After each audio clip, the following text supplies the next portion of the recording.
काही वेळापूर्वीच उद्धव ठाकरे यांनी शाखा प्रमुखांची आणि पदाधिकाऱ्यांची बैठक बोलवली होती।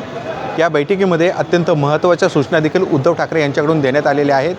सर्वप्रथम या बैठकीला किशोरी पेडणेकर, अरविंद सावंत, त्याचबरोबर अनिल देसाई, अनिल परब देखील उपस्थित होते।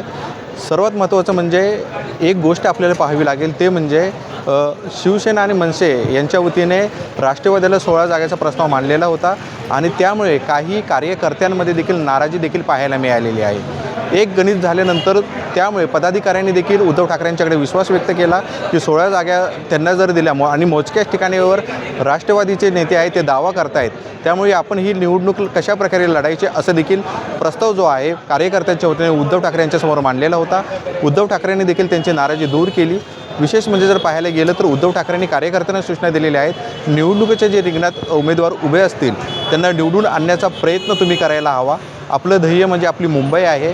जो भगवा शिवसेनेवर शिवसेना भवन इथं फडकतोय त्याचं तेच तुम्ही राखलं पाहिजे, असे देखील सूचना उद्धव ठाकरेंनी कार्यकर्त्यांना दिलेल्या आहेत। शेवटी ज्यावेळी युती होते त्यावेळीमध्ये नाराजी नाट्य घडत असतं। दुसरी जर बाजू पाहायला जर गेलं तर ही जी निवडणूक आहे मुंबई महानगरपालिकेच्या वतीने जी निवडणूक लढवली जाणार आहे त्याच्यामध्ये मनसे आणि शिवसेना यांचे जे उमेदवार जे आहेत त्यांच्या वतीने कुठेतरी मुंबईकरांना विश्वास आहे की ही उमेदवारी 100% निवडून येतील, असा देखील मराठी माणसाने विश्वास व्यक्त केलेला आहे। बैठक संपल्यानंतर वरुण देसाई देखील शिवसेना भवन या ठिकाणी आलेले आहेत।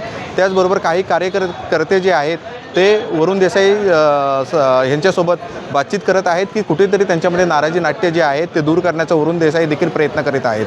दुसरी गोष्ट जर पाहायला गेलं तर अरविंद देसाई यांनी देखील माध्यमांसमोर प्रतिक्रिया दिलेली आहे। त्यांनी स्पष्टपणे सांगितलं की ज्यावेळी पदाधिकारी होते त्यावेळी त्यांना मुंबईवर लक्ष केंद्रित करण्यासाठी सांगितलेलं आहे उद्धव ठाकरे यांनी।